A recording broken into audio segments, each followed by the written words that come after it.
Hey everyone, my name's Steve. Welcome back to another video. I just want to say a quick thank you again to all the new subscribers. I hope you're enjoying the content. If you're buying a 992, I hope you're finding these videos useful. For those of you that have dropped comments already, I've tried to get back to all of you. I hope I answered all your questions. If you're new and you're just here for entertainment, then I hope you find this interesting.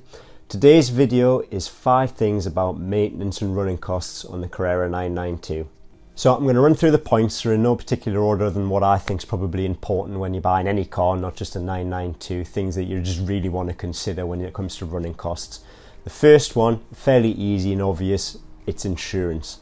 Here in the UK, there's slightly different rules. I'm not sure what all the rules are going to be. Wherever you're watching, whatever country you're in, they might apply slightly differently, but these are similar things to look for. You probably want to check into them and make sure you get these costs down. In the UK, you get no claims bonus discount if you haven't made any claims every year with your insurance. Personally, on my insurance, I'm about 5 years no claims. Now, that's not because I had any accidents. It's because prior to that, I was on business fleet insurance, and when you've got no claims on that, you can't carry it forward to your personal insurance. So I'm only running with about 5 years. In that 5-year period, I've had a VW Polo, a 718 Cayman, a 1 Series, and now the 992 Carrera. So I've had a little bit of a mix of the cars there.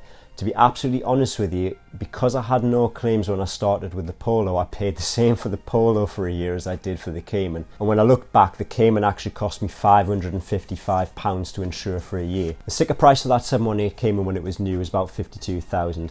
I paid $45.5 for it. If you go back, there is actually a video telling you how much it cost. So that $555, it's a smidge around the 1% mark of the value of the original sticker price. When searching for my insurance, I went through some of the compare websites online. There's not many insurance companies out there that seem to want to insure the 992. I actually ended up with Admiral. That's not a plug, that's just who I ended up with.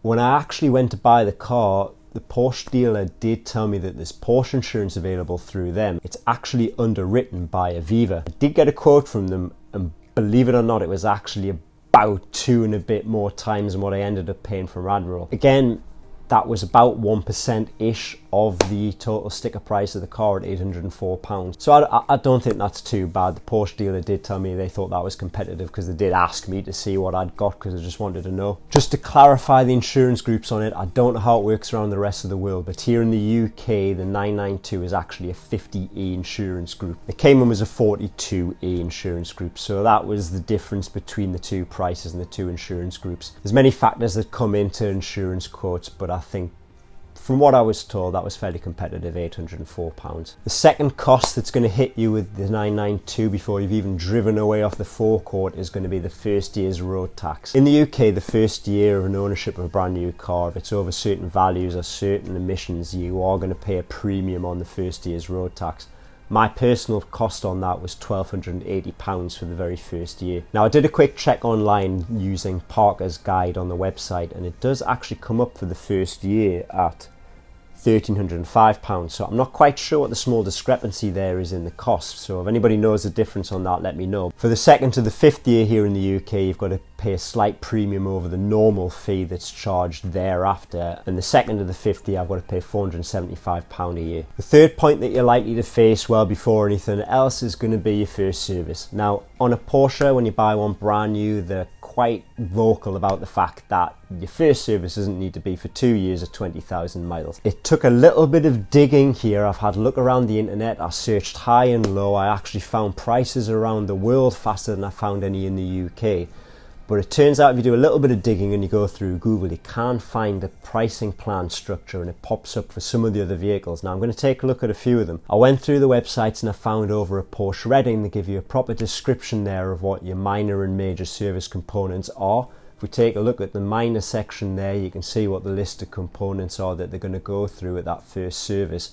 When it comes to the next service, they add on the extra bits on the next tab, and then that all comes to your full cost for your full overall major service. So after much digging, I did get through to the dealer group that I bought my cars from, which is JCT, and when I put my registration in, you can go through a series of service plan windows on their website, And I eventually got down to the fact that my first service at 20,000 miles is going to cost me £625, and it looks like I get a brake service included there. Just out of interest as well, I did find a pricing structure. It ran out at the end of 2019, but it seems to be for the GT models on the 911. These are the prices for the first and second services on there if you'd like to take a look. The fourth item that you're going to face is an ongoing one. It's every month, or how fast you drive the car as to how quickly you end up going through it, but it is the fuel cost. I've been back and I've had a quick look through all of my bills at the fuel station since I actually bought the car from then till now, and I've looked at the mileage I've done since I bought the car new, and I've worked out the entire cost so far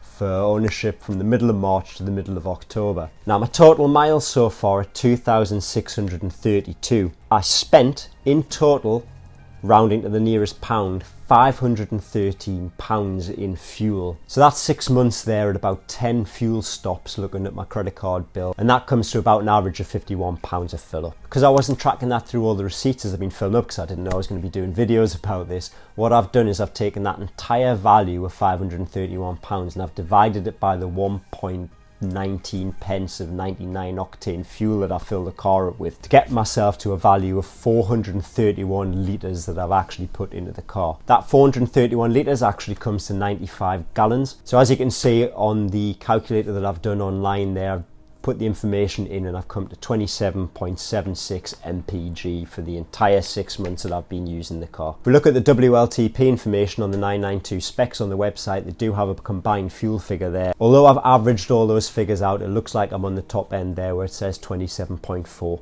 The last major running and maintenance cost that's going to be effective on the car is probably going to be the tyres. I've always been under the impression most manufacturers had tyre deals going with people mainly for probably pricing reasons to make it competitive. Until I actually went back and had a look at the tyres that were on my car, I wouldn't have guessed that was what was on there, but apparently the Pirelli P0 tyres. But if we have a look, I've gone to a place that I've bought tyres from before online and it seemed to be fairly competitive, and that's Black Circles. It would seem the Pirelli P0s are probably the second most expensive tyre on here. The rule of thumb I always seem to be told by anybody that owned a 911 in the past was a set of rear tyres is going to set you back £500 in the UK. Looking a little bit more expensive now. There, if I go with the ones that have been branded on the page, as you can see, the rear tyres per tyre are £287.53 fitted. The front tyres are £197.12 each. For anybody that wants to have a look, I'll pop the pictures up there now with the actual markings on the tyres for the 19 and 20 inches that I've got on my car front and back. Hopefully I get the full 20,000 out of the rear tyres that I would hope to get out of them if I'm carefully driving. If I've been a little bit too overzealous, I'm probably going to get through them a little bit faster, but if I can make it to that first series before I need rear tyres, I'll be happy. So there you go, there's the running and maintenance costs on the 992. It took a little bit of digging to get some of that information because I haven't actually paid for any of those bills yet, but at least I know what I'm in for. If you've enjoyed today's video, if you could please hit the like button, it really helps me out. If you want to see more videos about the 992, just click subscribe, there's more coming, and thank you very much for watching.